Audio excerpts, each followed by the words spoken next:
les préparatifs de l'embarquement.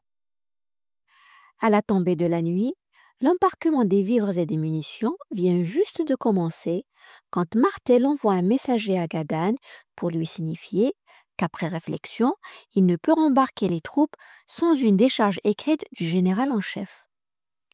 Cette attitude de l'amiral est d'autant plus méprisable qu'au cours du conseil de guerre, pour forcer la main de Gadan, il a spontanément donné la garantie qu'il ferait tout ce qui pourrait faciliter la retraite.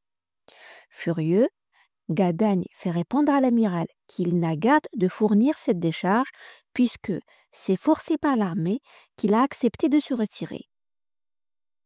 L'annonce de l'interruption de l'embarquement redouble les inquiétudes dans le camp. La guillotière va se plaindre à Gadagne de ne plus pouvoir répondre des soldats qui clament tout haut qu'ils vont se faire turcs.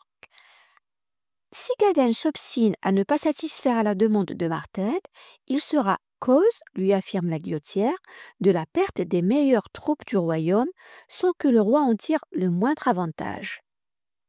Gadagne cède finalement mais exige en contrepartie que tous les membres du conseil signent un document par lequel ils témoigneront de la nécessité absolue d'évacuer le poste.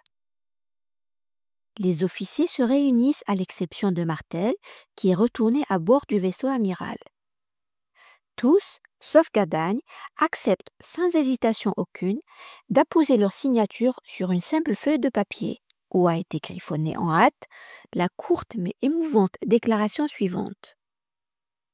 Le conseil de guerre des officiers généraux de l'armée d'Afrique, ayant été appelés tous les colonels capitaines aux gardes et lieutenants-colonels ou premiers capitaines des corps, s'étant assemblés sur l'état des affaires de la dite armée, ont tous d'une voix conclu qu'il était nécessaire, dans le bien du service du roi, de rembarquer les troupes incessamment. Fait au camp de Gigery le 30 octobre 1664. Sous les 19 signatures de ses subordonnés, Gadagne ajoute d'une écriture tourmentée: sur la réclamation qui m'a été faite par ces messieurs ci-dessus, j'ai cru que je ne devais ni ne pouvais être d'un seul avis contraire. Puis il appose sa signature au bas de sa déclaration. Cet acte grave achevé, chacun retourne à son poste.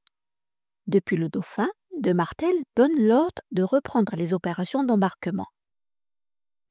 Alors qu'il ne reste plus dans le camp que 3 officiers généraux pour conduire la retraite, l'un d'eux, Clerville, décide de rentrer à bord du Dauphin sans se soucier aucunement de savoir si sa présence à terre pourrait être utile le lendemain.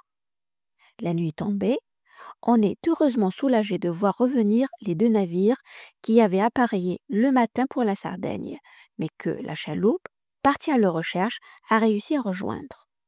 On dispose maintenant d'assez de bâtiments pour évacuer la totalité des troupes.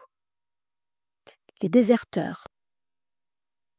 Vendredi 31 octobre, dès les premières lueurs du jour, les canons turcs reprennent leur bombardement. Les Français activent les opérations.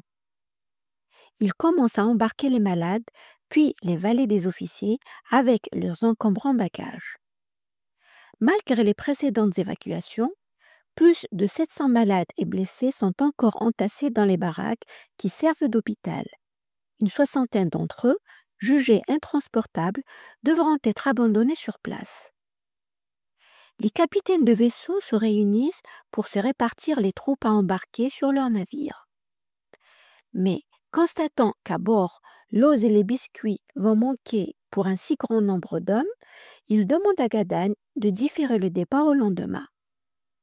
Le général accepte. La retraite est reportée au 1er novembre. Cette nouvelle provoque un grand malaise parmi les troupes. Nombreux sont les soldats qui font part à leur chef du doute grandissant qu'ils ont de revoir la France. À 2 heures de l'après-midi, 2 hommes du régiment des vaisseaux franchissent les lignes et courent se rendre à l'ennemi. L'un d'eux est rattrapé, mais l'autre, un matelot de la Lune, dont le ressouvenir, dit le document Clérambault, doit être honni de tout le monde chrétien, réussit à gagner le camp turc qui l'acclame par des cris de joie et une longue salve de mousquets. L'ennemi étant maintenant au courant des intentions françaises, Gadan décide de revenir au plan d'origine et d'embarquer le soir même. Dans l'obligation où l'on se trouve d'abandonner les gros canons, faute de ballons, il ordonne à l'Estancourt de sauver 2 pièces légères qui peuvent être hissées à bord à la force des bras et d'enclouer les 45 canons et les quelques 50 mortiers disposés dans les lignes. Gadan partage les troupes en 2 groupes qui, sous ses propres ordres et ceux de la guillotière, embarqueront la nuit venue. L'un depuis les quais de la ville, l'autre de la plage au pied du marabout. Il donne à son maréchal de camp le choix de se retirer par où il voudra. La guillotière prend le côté de la ville, d'où il embarquera avec les régiments de Navarre, de Normandie et le Royal. Gadan, quant à lui, partira du marabout avec le régiment de Picardie, les gardes, les hommes des vaisseaux, les gentilshommes volontaires et les 2 compagnies de cavalerie. Les chevaux seront abattus. En quittant leur ligne, des unités laisseront une vingtaine d'hommes dans chacune des redoutes afin de protéger la retraite. Avant de se retirer, ces derniers contingents mettront le feu aux réserves de poutres et de munitions pour faire sauter les fortifications et retarder l'avance des ennemis. La redoute située au bord de la plage, entre la ville et le marabout, pose un problème spécifique. Si les Turcs venaient à occuper trop tôt, ils pourraient empêcher le passage sur la plage des régiments qui doivent se rendre au marabout, et ils disposeraient alors d'une position tout à fait favorable pour tirer sur les troupes au cours de leur embarquement. Pour éviter ce risque, Gadan ordonne à Lamarque, le colonel du régiment de Picardie, de détacher 100 de ses hommes pour tenir cette redoute et de les munir d'outils pour en abattre les 3 faces qui regardent la ville, la plage et le marabout. Mais, à la tombée de la nuit, alors qu'il inspecte une dernière fois le dispositif, Gadan constate que ses ordres n'ont pas été suivis. Les hommes de Picardie sont bien à leur poste, mais ils ne disposent d'aucun outil pour détruire les murs. Gadan en envoie immédiatement chercher dans le dépôt de Gigery. Le temps nous était cher, racontera le général. Ils ne sont pardis que à ses allées et venues. Les ennemis s'en prévalurent, les nôtres en souffrirent, et l'ordre de l'embarquement en fut interrompu. L'embarquement. 2 heures après que le soleil s'est couché derrière la montagne sèche, Gadan donne l'ordre de prendre les armes. C'est la retraite. Les différents corps de troupes quittent le plus discrètement possible leurs postes respectifs. Ils y laissent les petits contingents prévus pour retarder l'avance ennemie en faisant croire par un tir fourni que les lignes sont toujours occupées. Mais la lune s'est levée et le défilé de ces milliers de soldats, le long de la plaine vers la ville et sur la plage vers le marabout, ne peut passer inaperçu. Les Turcs comprennent vite que la retraite est engagée.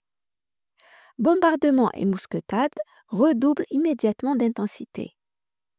Un roulement de timbales s'approche des lignes françaises. Mais les Turcs sont prudents.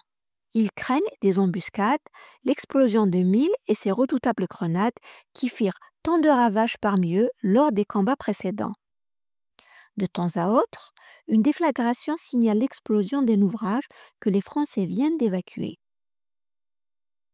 Au moment où Gadan dans la retraite, Castello se rend à bord du Dauphin par ordre de M. de Gadagne, voir si M. de Martel a disposé toutes les chaloupes et les barques. Mais il est assez surpris de les trouver toutes attachées à leur navire. Il se permet, malgré le rang de l'amiral, de lui faire part de son mécontentement pour cette négligence.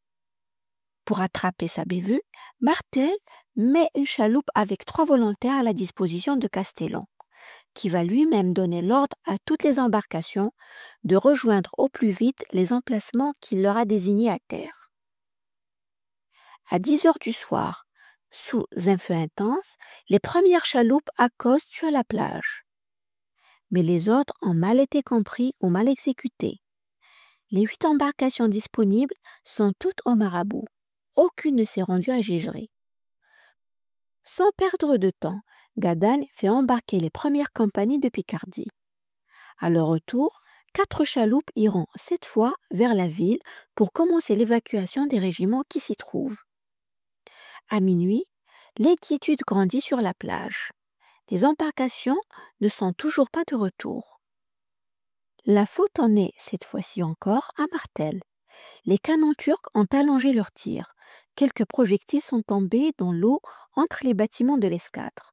Et l'amiral a aussitôt donné ordre à tous les navires de lever l'ancre pour se mettre à l'abri plus au large. Cette manœuvre retarde l'embarquement des troupes et prive le camp français du soutien de l'artillerie de la marine. Aucun des documents de l'époque ne fait en effet mention d'une quelconque salve française qui aurait été tirée par les canons des vaisseaux, et ce, à aucun moment de la retraite. Dans son mémoire, Gadan condamnera sévèrement de Martel. Alors qu'il se préparait à recevoir les premières troupes à son bord, raconte-t-il, un coup de canon frisa les vergues de son vaisseau. Il prit le large aussitôt, et au lieu de pourvoir, dit-il, à la sûreté de l'armée, pourvu à la sûreté de sa personne. Il fut un grand temps à se remettre de la peur que cet accident lui avait causée, et cependant, il nous laissa manquer de chaloupes et donna-t-on aux ennemis de surprendre ou d'atteindre les moins hâtés des nôtres. Vers la fin de la nuit, l'embarquement au Marabout est presque terminé. Gadan, alerté qu'il y a du désordre dans la ville, décide de se rendre à Gigri. Avant de partir, il cherche à désigner un officier supérieur pour prendre le commandement au Marabout et y assurer l'embarquement. 2 officiers supérieurs, le Bret et le chevalier de Hautefeuille, se disputent l'honneur et l'avantage de faire la retraite, raconte Gadan. L'arrivée de la Marque aurait dû terminer la contestation, puisque, étant le plus ancien, ce commandement lui revient de droit. Mais la Marque ne s'en prévaut pas. Il embarque sur la première chaloupe, abandonnant l'honneur et l'avantage qu'on vient de lui céder et le soin de son régiment. C'est finalement de Hautefeuille qui prend le commandement au Marabout. À Gigri, Gadan y trouve une situation critique. En quittant les lignes, les régiments de Navarre, de Normandie et le Royal se sont, conformément aux ordres, repliés sur la ville. La Guillotière a détaché 200 hommes de ces unités pour garder les remparts. Dès l'arrivée des premières chaloupes, les premiers contingents du Royal ont commencé d'embarquer. À la surprise des officiers et des troupes présentes, la Guillotière, pourtant responsable de l'embarquement à Gigri, est parti avec la première rotation, laissant derrière lui plus de 1000 hommes gravement menacés par les Turcs. Ces derniers, après avoir occupé le Djebel el-Korn et la montagne sèche, ont commencé leur progression vers la ville. Mal encadré, le contingent français, chargé de défendre les remparts, a trop vite cédé à la pression des Turcs, qui ont réussi à pénétrer dans les premières maisons. À l'arrivée de Gadagne, on se bat dans les rues. Le général, l'épée au poing, court porter main forte aux combattants pendant que les premières compagnies de Normandie commencent à embarquer. Un groupe de Turcs pénètre dans les baraques qui servaient d'hôpital sans pitié. Ils massacrent les 60 malades ou blessés qui ont été abandonnés. Dans une maison voisine, là où Charuel entreposait le vin, les Turcs trouvent au milieu de fûts éventrés quelques soldats de Navarre, ivres morts, qui, sur le champ, sont égorgés sans résistance. Au lever du jour, l'embarquement du régiment de Normandie achevé, celui de Navarre commence. Une centaine d'hommes continuent de se battre pour barrer aux Turcs l'accès à l'embarcadère.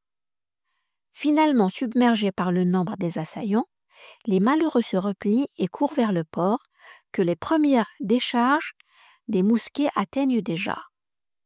Gadan ordonne à toutes les embarcations de s'éloigner du quai pour se mettre au plus vite hors de portée des tirs ennemis.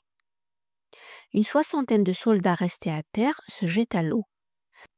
Plusieurs d'entre eux, ne sachant pas nager et alourdis par leur harnachement, coulent à pic. D'autres sont touchés par les tirs de mousquet. La mer rougit du sang de ces soldats. On réussit toutefois à hisser 33 rescapés à bord des chaloupes. À terre, les Turcs désarment les soldats français qui n'ont pu embarquer et n'ont pas osé se jeter à l'eau. Parmi eux, un officier, un lieutenant du Royal. Le document Clérambault rapporte les dernières observations du commandant d'une chaloupe pendant qu'elle s'éloignait du rivage. Il vit ce malheureux lieutenant sur lequel il avait toujours arrêté ses yeux, s'étant adressé à deux Turcs les plus apparents comme un homme qui demande quartier. Ils entrèrent en contestation, chacun d'eux apparemment le prétendant pour son prisonnier, et qu'enfin, un de ses infidèles lui donna un coup de pistolet qui le fait tomber à terre et décida le différend. Pour les autres prisonniers, il ne les vit point maltraités dans ce commencement, quoiqu'il remarquât distinctement tout ce qui se faisait sur le rivage. Il vit ces pauvres malheureux dans la consternation ordinaire aux vaincus, pendant que les Turcs et les barbares donnaient toutes les marques de joie que l'on pouvait avoir en de semblables occasions. On entendait même le son des hautbois et des tambours comme dans une fête publique. Après l'abandon de la ville, Gadan se fait reconduire au Marabout pour y achever l'embarquement. Il rejoint les 200 hommes de Picardie et des gardes qu'il avait laissés sous le commandement du chevalier de Hautefeuille pour tenir la redoute. Des ordres de Gadan ont été parfaitement exécutés. Le cœur serré, chaque cavalier a abattu son propre cheval. On a encloué les pièces d'artillerie. Un spécialiste des explosifs, Champagne, le capitaine du Triton, est venu spécialement de son bateau pour préparer la destruction finale de la redoute. Il a fait bourrer un canon d'explosifs et placé des mines dans le fossé qui entoure la fortification. Il a disposé une mèche dans un énorme tas où ont été amassés tout ce qui reste de poudre, de grenades et autres munitions. Gadan règle lui-même la longueur de la mèche pour que l'explosion ait lieu juste après que les chaloupes auront quitté le rivage. Le moment de l'évacuation est maintenant venu. Les Turcs et les Berbères, de plus en plus nombreux, se font dangereusement pressants. Le temps commence à se gâter. Le vent fraîchit, à la surface de l'eau, les risées accélèrent et se multiplient. La mer se forme, elle blanchit. Sur la plage, les vagues commencent à briser. Les 3 embarcations restantes sont ballottées par le clapot. On aperçoit au large, sur les navires, les voiles qui déferlent, faseillent un instant, puis se gonflent. Sous la force du vent, les vaisseaux prennent lentement de la gîte et leurs étraves sortent de moustaches d'écume. La flotte française a levé l'ancre. Dans la redoute, Gadan donne le signal du départ.